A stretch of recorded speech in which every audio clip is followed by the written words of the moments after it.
नमस्कार। ज्ञानवर्धक इस चैनल में आपका बहुत बहुत स्वागत है। आप सुन रहे हैं महाभारत के संवेदनशील प्रसंगों को एपिसोड के रूप में। पिछले वीडियो में आपने सुना होगा कि दोनों पक्षों की ओर से सेना युद्ध स्थल पर आ पहुंची है। अब 1 या 2 दिन में युद्ध होने वाला ही है और भीष्म पितामह को ऋषि द्वैपायन से मिलने जाना है। वे जा भी रहे हैं और द्वैपायन से मिलने साथ सेना, रथ, सारथी सब कुछ है, पर इनका मन तो पुराने ख्यालों में डूब जाता है। वे कहते हैं कि मैं भी अगर द्वैपायन ऋषि की तरह आश्रम बनाकर जंगलों में रहता तो उनके जैसा ऋषि बन जाता। परंतु पिताजी को बुढ़ापे में स्त्रियों का मोह लग गया और प्रथम हिमालय की बेटी गंगा के मोह में वो फंस गए, जिसे मैं अकेला बचा हुआ पुत्र निकला। और दूसरी मछुआरी के फिर इनको आकर्षित किया, इससे 2 पुत्र हुए और फिर पिताजी की मृत्यु हो गई। भीष्म पितामह ऋषि द्वैपायन को मिलने जा रहे हैं। रथ में बैठे हुए हैं, लेकिन मन सारा स्मरण में खो गया है। वे आगे सोचते हैं कि पिता की मृत्यु के बाद भी 14 वर्ष तक मैं दूर ही रहा। दत्त फिर भी वही स्मृतियां न ही कहकर उन्होंने फिर सिर झटका। धसी आंखें से उन्होंने चारों ओर देखा। संध्या हो रही थी। पेड़ों और लताओं पर लाली छा रही थी। सूखे पत्तों पर समान रूप से पड़ने वाली घोड़ों की टापें। थोड़ी देर तक उसी ओर ध्यान लगाया। एकदम से उन्हें हंसी आ गई। उनके हंसी के कारण सारथी ने मुड़कर देखा और तुरंत मुंह फेर लिया, मानो उससे कोई अपराध हो गया हो। फिर भीष्म पितामह आगे कहते हैं कि काली, पता नहीं उनकी भाषा में उसका नाम क्या था, मत्स्यगंधा कहकर पहली बार पुकारने वाला मैं ही तो था। वह भी सारथी के सम्मुख। वही नाम राजभवन में उसकी गंध के फैलने से प्रसिद्ध हो गए। उसे भी पता चल गया था, इसलिए वह रोज अगरू चंदन का सुगंधित लेप करने लगी थी।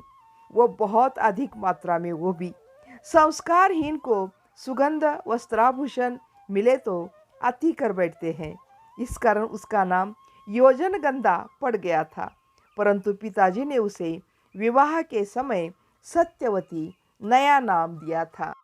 भीष्म पितामह आगे याद करते हैं कि पिताजी के मरने के बाद भी और इसका घर में प्रवेश होने के बाद मछुआरे की राज्य प्रबंध में प्रधानता हो जाने से राज्य की मर्यादा बनी रहेगी क्या? प्रजा बिल्कुल नहीं डर रही थी। राज्य कोष खाली हो गया था। करदाता कर नहीं दे रहे थे।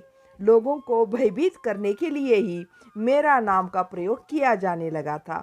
तब कृष्ण द्वैपायन को साथ लेकर पाराशर ऋषि हमारे नगर आए थे, हस्तिनापुर। तब पिताजी को मरे कितने वर्ष हो गए थे? याद करने का प्रयत्न करने पर भी याद नहीं हो जाता। पता नहीं कितने वर्ष हो गए थे। वे अपने बच्चे को माँ दिखाने भर के लिए लेकर आए थे, अर्थात ये कि द्वैपायन ऋषि पाराशर ऋषि के पुत्र है और इसकी माता यही सत्यवती थी। एक बार पाराशर ऋषि इस मछुआरिन के नाव में बैठकर जा रहे थे। तभी उस लड़की को देखकर इनकी कामोत्तेजना तीव्र हो उठी। तभी उन्होंने नाव किनारे लगाने के लिए कहकर एक पेड़ की छाया में दोनों की काम तृप्ति हुई थी। फिर पाराशर ऋषि कई दिनों तक वहीं ठहर गए। वह गर्भवती हुई और उससे एक पुत्र उत्पन्न हुआ। सभी बहुत प्रसन्न हो गए। फिर पाराशर ऋषि ने पुत्र को साथ ले जाना चाहा। तब लड़की के पिता ने कहा, हम पुत्र को नहीं देंगे। तुम केवल पैदा करने वाले हो, तुमसे उससे ब्याह नहीं हुआ है।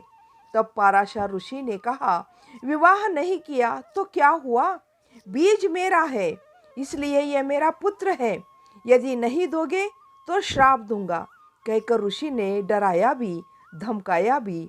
फिर ऋषि ने सोचा कि दूध पीता बच्चा है, देने में उसका भी मन नहीं हो रहा है, तो उन्होंने सोचा कि इतने छोटे बच्चे को ले जाकर मैं भी कैसे पालूं। उन्होंने कहा था, ठीक है, लड़के को 8 वर्ष का होने तक तुम लोग पालो, बाद में मैं आकर इसे ले जाकर इसका विद्याभ्यास और उपनयन कराऊंगा, कहकर वो चले गए थे। ठीक 8 वर्ष बाद वे आकर लड़के का हाथ पकड़ कर ले गए। लड़का भी बिल्कुल माँ की तरह ही काले रंग का था।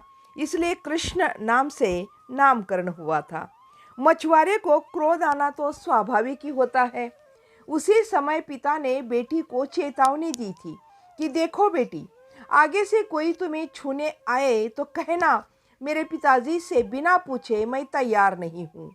उनके पिताजी ने कहा था वे ब्याह भी नहीं करते, बीज बोकर फसल लेकर चले जाते हैं।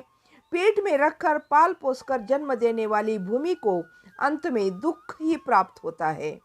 पाराशर ऋषि बेटे द्वैपायन को लेकर पहली बार हस्तिनापुर आए थे। तब वह 11-12 वर्ष का लड़का होगा। बहुत अच्छे ढंग से वेद पाठ करता था। तब वह वेद के कई भाग कंठस्थ कर चुका था। तब पाराशर ऋषि को हस्तिनापुर में आने के बाद एक अच्छे राजभवन में ठहराया गया था। उन्होंने देखा बेटी की माँ विधवा हो चुकी है। विधवा होकर 1 वर्ष ही हो गया था।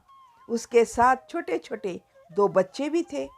ऋषि को दोबारा उसकी संगति की इच्छा नहीं हुई। भीष्म आगे कहते हैं कि यह सब बातें मुझे सेवकों ने बताई थी। पुत्र द्वैपायन ने बड़े आदर के साथ माँ को प्रणाम किया था। उसके अंत तक द्वैपायन में मातृभक्ति बहुत रही। आज भी उसे याद करके सिर झुकाता है।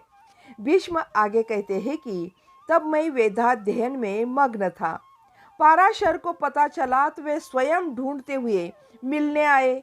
वे आकर कहने लगे थे, भीष्म, वैसे तुमने ब्रह्मचर्य की प्रतिज्ञा ले ही ली है, तुम चुपचाप ब्राह्मण बन जाओ।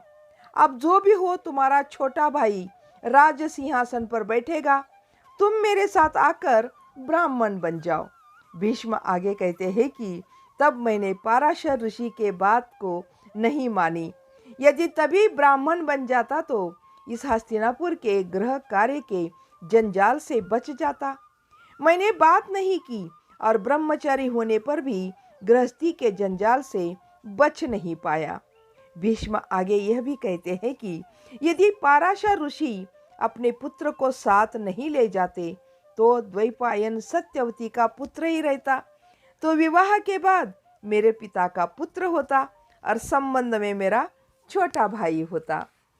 अब भी उस पे और मुझ में केवल व्यवहार भर का भातृत्व बचा है। पहले ऐसे विवाह के पूर्व बहुत स्त्रियों के बच्चे हुआ करते थे, लेकिन आजकल कानीन पुत्र होते से आजकल क्षत्रिय नाक भों सिकुड़ते हैं, परंतु तब ऐसा नहीं था। संसार कितनी तेजी से बदल रहा है, यह सोचकर भीष्म को आश्चर्य हुआ। वे सोचते हैं कि यदि ऐसे ही बदलता रहा तो सनातन धर्म का क्या होगा। तब भीष्म ने पाराशर से प्रश्न पूछा था, महर्षि, इस बच्चे को आप क्यों साथ ले गए? माँ को इसकी आवश्यकता नहीं थी क्या? तब पाराशर ऋषि ने कहा था, पहली बात तो यह है कि यह मेरा पुत्र है, मेरा बीज है, इसलिए छोड़ने का प्रश्न ही नहीं उठता। दूसरी बात यह है कि यदि उसके लिए छोड़ देता तो यह मछियारा बनता।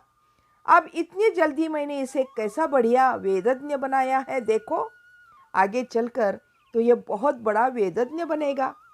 तीसरी बात यह है कि मुझे इस वेद ज्ञान की परंपरा को आगे बढ़ाने के लिए एक पुत्र चाहिए था। भीष्म सोचते हैं कि कृष्ण द्वैपायन जैसा वेदज्ञ सच में दुर्लभ है इस संसार में। भीष्म को खेद हुआ कि उनकी बात मानता तो वह भी ब्राह्मण बन जाता, तो कितनी विद्या सीख लेता था। इस तरह भीष्म स्मरण करते करते द्वैपायन ऋषि के आश्रम की ओर बढ़ रहे हैं। इस कहानी को करते हैं यहीं पर समाप्त। इस कहानी का अगला भाग अगले वीडियो में जरूर देखिएगा। तब तक के लिए जय हिंद, जय भारत।